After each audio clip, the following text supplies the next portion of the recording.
जय माता दी दोस्तों हिंदू धर्म के अनुसार प्रदोष व्रत कलयुग में अति मंगलकारी और शिव कृपा प्रदान करने वाला माना गया है।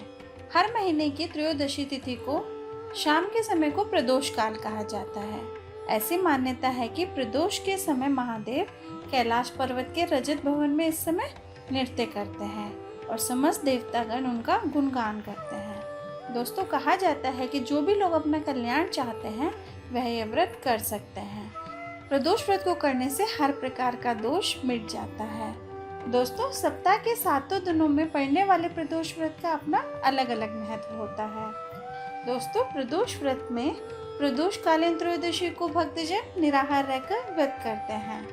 निर्जल तथा निराहार व्रत सर्वोत्तम है, परंतु अगर यह संभव ना हो तो वह एक समय भोजन कर भी व्रत कर सकते हैं। पूरे दिन अपने सामर्थ्य के अनुसार ही व्रत कर सकते हैं।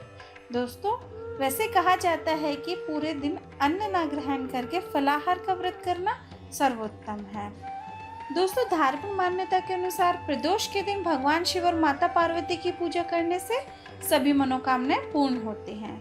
इसके अलावा भगवान शिव हर तरह के दुख और दरिद्रता से मुक्ति दिलाते हैं। दोस्तों, सोमवार के दिन प्रदोष व्रत से चंद्रमा आपको विशेष फल देता है। इसे करने से शुभ फलों की प्राप्ति होती है। सोम प्रदोष व्रत को चंद्र प्रदोषम के नाम से भी जाना जाता है। प्रदोष व्रत अन्य दूसरे व्रतों से अधिक शुभ और महत्वपूर्ण माना जाता है। ऐसी मान्यता है कि इस दिन भगवान शिव की पूजा करने से सभी पापों का नाश होता है और मृत्यु के बाद मोक्ष की प्राप्ति होती है। दोस्तों, उसी तरह प्रदोष व्रत रखने और 2 गायों का दान करने से भी यही सिद्धि प्राप्त होती है और भगवान शिव का आशीर्वाद प्राप्त होता है। ऐसे कहा जाता है कि सोम प्रदोष व्रत को करने से मनुष्य में सुविचार और सकारात्मकता आती है। दोस्तों, सोम प्रदोष व्रत की पूजन विधि के अनुसार व्रत वाले दिन सुबह स्नान के बाद साफ वस्त्र धारण कर लें। इसके बाद घर के मंदिर को साफ सुथरा कर भगवान शिव और माता पार्वती की मूर्ति या तस्वीर की स्थापना करें। हाथ में फूल और गंगा जल लेकर व्रत का संकल्प लें। अब महादेव को गंगा जल से अभिषेक करवाएं। इसके पश्चात फूल, धतूरा, दूध, अक्षत, चंदन, धूप और भांग अर्पित करें। इसके बाद भगवान को भोग लगाएं। दोस्तों, इस दौरान ओम नमः शिवाय मंत्र का जाप करते हैं और फिर शिव चालीसा के पाठ के बाद ही भगवान शिव की आरती करें। दोस्तों, सोम प्रदोष व्रत की पौराणिक कथा के अनुसार एक नगर में एक ब्राह्मणी रहती थी। उसके पति का स्वर्गवास हो गया था। उसका अब कोई आश्रयदाता नहीं था, इसलिए प्रातः होते ही वह अपने पुत्र के साथ भीख मांगने निकल पड़ती थी।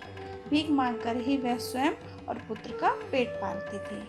एक दिन ब्राह्मणी घर लौट रही थी तो रास्ते में उसे एक लड़का घायल अवस्था में कराहता हुआ मिला। ब्राह्मणी को दया आ गई और उसे दयावश वह अपने घर ले आई। वह लड़का विदर्भ देश का राजकुमार था।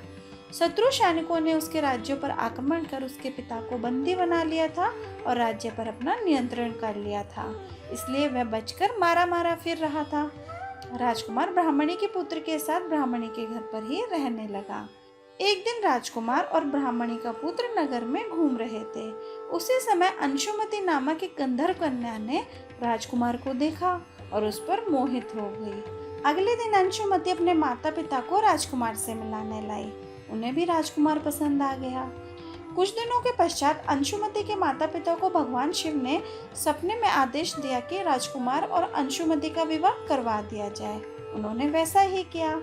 ब्राह्मणी प्रदोष व्रत करती थी। उसके व्रत के प्रभाव और गंधर्व राज की सेना की सहायता से राजकुमार ने विदर्भ से शत्रुओं को खदेड़ दिया और पिता के राज्य को पुनः प्राप्त कर आनंद पूर्वक रहने लगा। राजकुमार ने ब्राह्मणी के पुत्र को अपना प्रधानमंत्री बनाया। ब्राह्मणी के प्रदोष व्रत के महात्म्य से जैसे राजकुमार और ब्राह्मणी के पुत्र के दिन फिरे, वैसे ही भगवान शंकर अपने दूसरे भक्तों के दुखों को भी दूर करते हैं। सोम प्रदोष का व्रत करने वाले सभी भक्तों को यह कथा अवश्य पढ़नी चाहिए। भगवान शिव सोम प्रदोष करने वाले अपने भक्तों के सभी दुख ऐसे ही दूर करते हैं।